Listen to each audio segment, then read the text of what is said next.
Thanks for joining me. I'm here today to talk about my near-death experience. It happened when I was around 9 years old. It's either the summer of my 8th year or my 9th year. I'm not exactly sure which year it happened because I was so young, but we would go to the Gulf quite a bit in the summer, the Gulf of Mexico back then, and swim quite a bit, my brother and I, who is 11 months younger than me. We were excellent swimmers. We learned how to swim at the Y. That was really close to where we lived. And so I wasn't really afraid of the water in any way. And at this particular time, it was my mom and me and my brother and my older sister and her friend who was a lifeguard. We all went together. But that particular time, we stopped at one of the roadside stores to fill up and get gas and some ice and things like that before we went to the beach.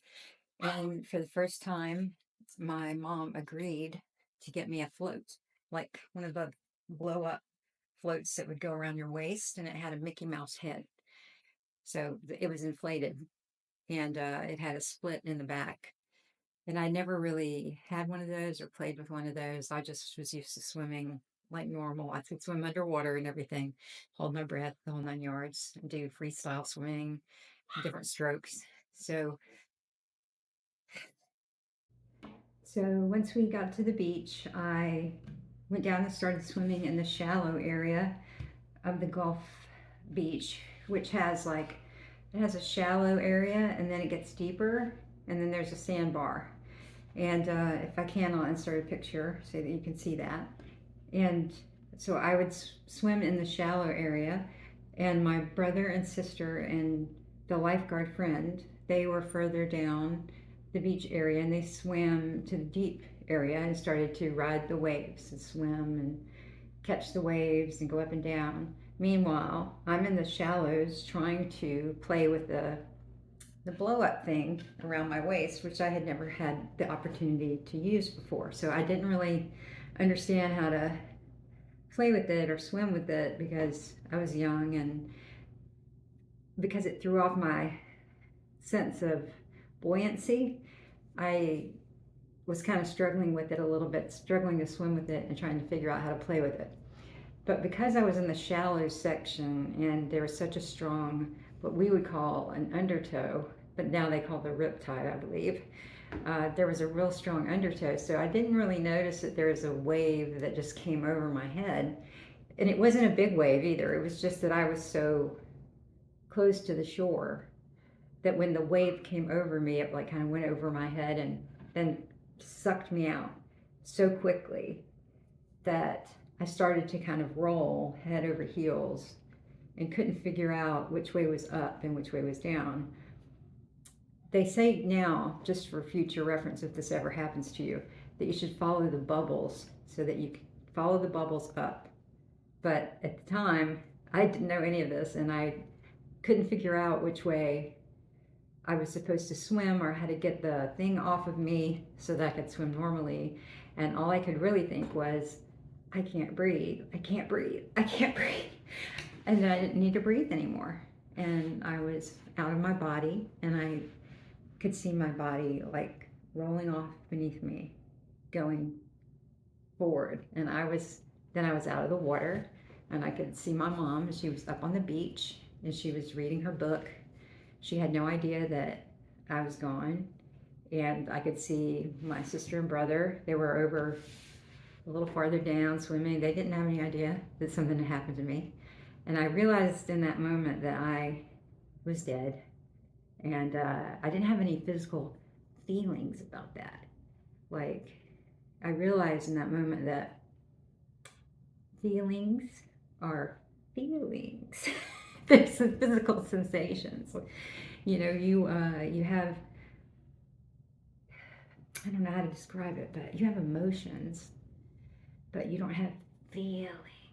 It's like when people who have serious anxiety issues, they give them medication and it relieves the physical sensations of anxiety while they still may have the emotion of anxiety. They can still think anxious thoughts, but it's not giving them heart racing physical feelings. So I really noticed that I didn't have that physical sensation. Even if when I looked at my mother, I was concerned that she would be upset and that I loved her. But I didn't have the feeling I usually associate when I look at my mother. So around that time, this happened so quickly. There's like a different sense of time flowing. So I know it must have been very quick, but it felt like a long time. I felt like something upwards was pulling me warm, and something warm and light was pulling me upwards. And there was a sound. And I describe it as like if you've ever heard a piece of music that has been so beautiful, it moved you to tears because it's so beautiful. It almost hurt because it's so beautiful. It's just like, oh. Or you've seen a piece of art or something like that that has moved you so much. It's that kind of feeling. It's so beautiful and joyful that it almost hurts. So good. And I had that feeling. And it's like the music was a part of the air. It's like flowing in you and through you and around you. It's almost like visible.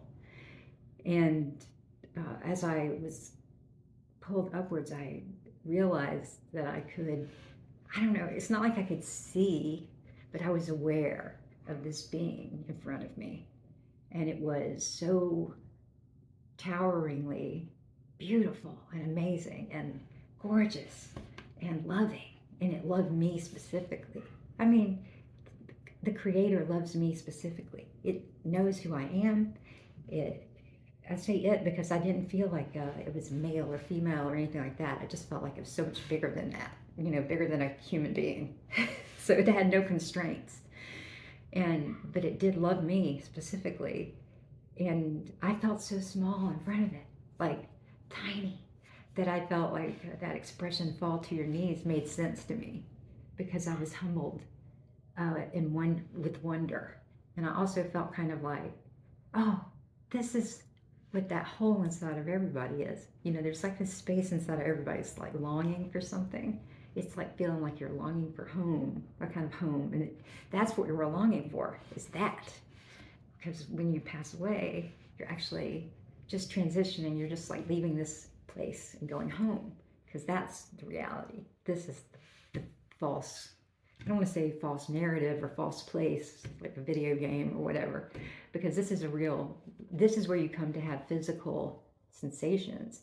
But the suffering and all of that stuff that you're doing here is not our home. Our home is the air. So everything you go through here, everything you experience and that you think is important, they're not. When they say, like in holy books and different religions, your home is not the physical world, it's there. And that there's nothing to fear when you die. That's all true. And I have a degree in religion now because I got so fascinated. I had to go and study all the different mystics, people who had had these similar experiences. From when I was 9, I was fascinated and interested. I am an Episcopalian, but that's because that's what I was raised. And to me, it's just because it's very comfortable. It's very, it makes it very easy for me to fall into kind of a meditative state where I can then open myself and feel that connection with the holy. That's what I call it, the holy or the Creator. But any religion that is not exclusionary can give you that feeling. What I would describe it as, there are like 3 rules that are in every single religion that is, let's say, a real religion that is connected to the Creator, and that is love yourself, love others, and love God with all your heart. So do not hurt yourself, do not hurt others, and love God. So put those things together, and that is every religion. That's the common 3 themes that are in every religion. And if you stick to those things, you'll be fine. Because every single rule in every single religion traces back to those three things. Love yourself, love your neighbor, and love God, the Creator. So I could never, say, commit suicide. And I've been incredibly depressed before. And what's helped me is knowing two things. Number one, I could never give that gift back when he sent me back, and I'll explain how that happened momentarily. But how could I refuse the gift of living when it specifically knows me, created me, and made me to come here? So if my brain is telling me to do that, I know it's a physical thing. This is a meat suit kind of situation. Your soul is in this physical body, but you are not your body. You are your soul. And I know that because I left and then came back. So how I came back, it was around the time that I was having these amazing experiences and feeling like I was home, that I was kind of like sucked back into my body like a vacuum cleaner. And it was very awful getting reversed back into my body, because my body felt like too small, very ill-fitting, because I felt like I was much bigger than my body. And I was coughing up a lot of salt water. There was a lot of snot coming down my nose, and I was just a little kid, and I was crying. And my sister's friend, the lifeguard, had seen the Mickey Mouse ring. She had seen it on the sandbar, and she thought it was going to blow out to sea. But she didn't notice from a distance, as they were walking down the sandbar, looking for sand dollars, that she just thought, oh, I better get that. That belongs to StJon. She's probably, she probably lost it. I better grab it before it goes out. Not realizing that I was attached to it face down. But when she got close enough and she saw that I was basically face down and underwater attached to it, she ran over. And the water in the sandbar is about that deep, not even up to your ankle, basically up to your ankle. It can go even lower. It can be completely with no water. But she immediately went over and started giving me mouth-to-mouth resuscitation on her lap. And I was pretty small for my age. I mean, I'm only 5 foot tall now. That should give you an idea. And she was able to resuscitate me. And that's what brought me back. So I swam to my mom, and I was crying and screaming and yelling and saying, this happened to me, blah, blah, blah, I don't know what happened, blah, blah, blah. And my mom just patted me on the back. She's like, you're fine, it's okay. She still can barely remember it, and she's like, you were just upset, and I just patted you on your back and you're fine. And I think she had no idea how significant that moment was to me and how vivid it would be. And then many different things started to happen after that. Many psychic experiences, I guess you could call them, like messages, have happened to me since then. And I'll talk about that more on my channel in the future. But the main thing is that I hope everyone who sees this takes away is that this life is not the important thing about the world. Do everything that you can to spread positive energy while you're here, because your actions, every single one of them, will increase the positive in the world, no matter how small. Just smile at people, be kind, and try to love God, love yourself, don't hurt yourself, and don't hurt other people. Try to be kind to them, and don't persecute them. Even people that hate you and are hard on you or tell you terrible things to yourself, just try to pray for them, because they're putting out something negative into the world, and that's not going to turn out well for them. So you need to, the worst thing I can imagine would be to die and not be able to be home with the Supreme Being. That would be to be able to say, see it and not be with it.